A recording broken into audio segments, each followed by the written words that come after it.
وَلِرَبِّكَ فَاصْبِرْ، ہائے ہائے، یہ ہے بات، اپنے رب کے لیے صبر پھر اختیار کیجیے۔ یعنی آپ کو بتایا جا رہا ہے کہ اب یہ معاملہ کوئی اتنا آسان نہیں ہونے والا۔ آپ ذرا دیکھیں، جب یہ آیات نازل ہو رہی ہیں اس وقت تو آپ علیہ السلام کے تو دماغ میں بھی نہیں یہ بات کہ میرے ساتھ آگے ہونا کیا ہے۔ ایک شخص جو عرب کے لوگوں کی آنکھوں کا تارا ہے، جسے سب لوگ سر پہ اٹھائے ہوئے ہیں، صادق اور امین کہتے ہیں، اس کی مثالیں دیتے ہیں، اس کے فیصلوں کا احترام کرتے ہیں، اور وہ اس خاندان سے ہے جو خانہ کعبے کا متولی بھی ہے۔ انہوں نے زیادہ سے زیادہ کیا سوچا ہوگا، میرے ساتھ کیا کر لیں گے؟ زیادہ زیادہ مسجد میں آنے میں مندیل لگا دیں گے نا، شہر بدر کر دینا، قتل کے فتوے جاری کر دینا، یہ تو نبی علیہ السلام نے سوچا بھی نہیں تھا کبھی۔ اب یہ جب یہ آیات نازل ہو رہی ہے کہ آپ نے صبر کا دامن نہیں چھوڑنا، اللہ کو تو پتہ نہ ہے میں نے کرنا کیا ہے اپنے نبی کے ساتھ۔ ظاہر ہے وہ تو اللہ تعالیٰ فرماتا ہے کہ ہم نے قرآن پاک میں مضمون کئی جگہ ہے کہ ہم نے تمام نبیوں کے مخالفین جن و انس میں سے اٹھائے ہیں۔ اللہ تعالیٰ کہتے ہیں ہم نے اٹھائے، مراد یہ کہ جب اٹھتے ہیں تو ہم انہیں اٹھنا دیتے ہیں، تاکہ یہ کشاکش ہوگی تو پھر حق اور باطل کی کشاکش کے بعد پھر سچائی کی چاشنی فیل ہوتی ہے نا۔ اگر پیاس ہی نہ ہو تو ٹھنڈے پانی کی قدر کیا آئے گی؟ تو اللہ تبارک و تعالیٰ نے اپنے نبی کو بھی ان آزمائشوں سے گزارا ہے۔ انڈیویجول آپ علیہ السلام کو بھی بہت آزمائشیں ہیں، اور اجتماعی طور پر صحابہ اور اہل بیت پہ بھی آئی ہیں۔ لیکن جب یہ آیات نازل ہو رہی ہیں تو اب آپ یہ سمجھ لیں کہ یہ ابھی آپ علیہ السلام کے، یعنی جو بخاری مسلم میں آتا ہے کہ آپ کے پیٹھ کے اوپر اوجڑی رکھی گئی اور آپ اٹھ نہیں سکے، یہ واقعہ نہیں ہوا۔ آپ کے گلے کے اندر، صحیح بخاری مسلم میں آتا ہے کہ وہ ڈالا گیا کپڑا اور اتنی زور سے دبایا گیا کہ قریب تھا کہ آنکھیں ابل آتی۔ یہ واقعہ نہیں ہوا۔ طائف کا واقعہ نہیں ہوا کہ جس میں پتھر اتنے مارے گئے کہ مبارک خون سے جوتیاں بھی بھر گئیں، یہ واقعہ نہیں ہوا۔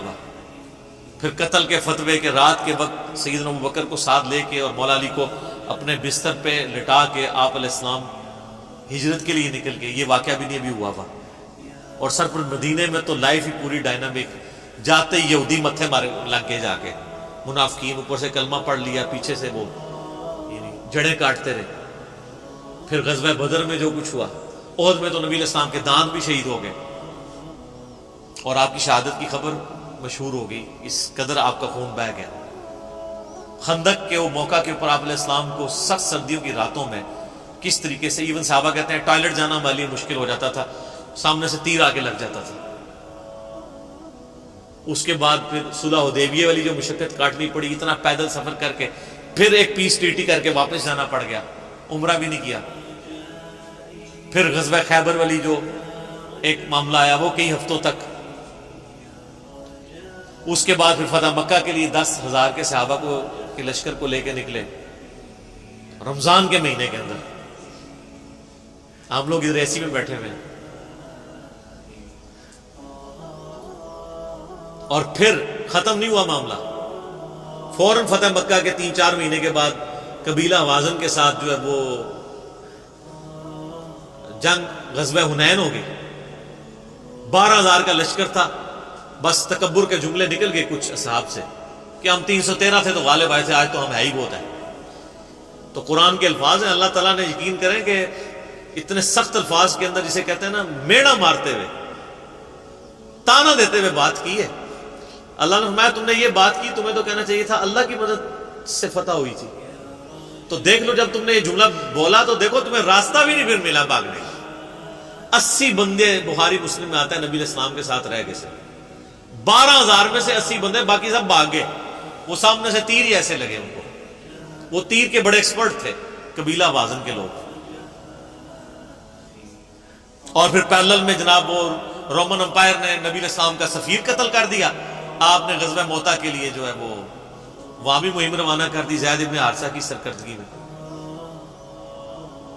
اتنے معاذوں کے اوپر پیرلل میں۔ اور پھر اس کے بعد غزوہ موتا کے بعد پھر وہ غزوہ تبوک کے لیے آپ علیہ السلام خود، جسے وہ جیش العسرہ کہا جاتا ہے، تنگی والا جو مارکا.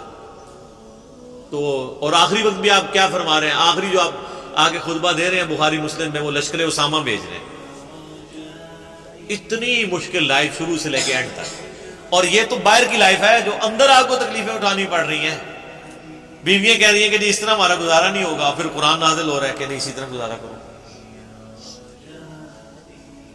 تو کئی معاذ ہوں گے.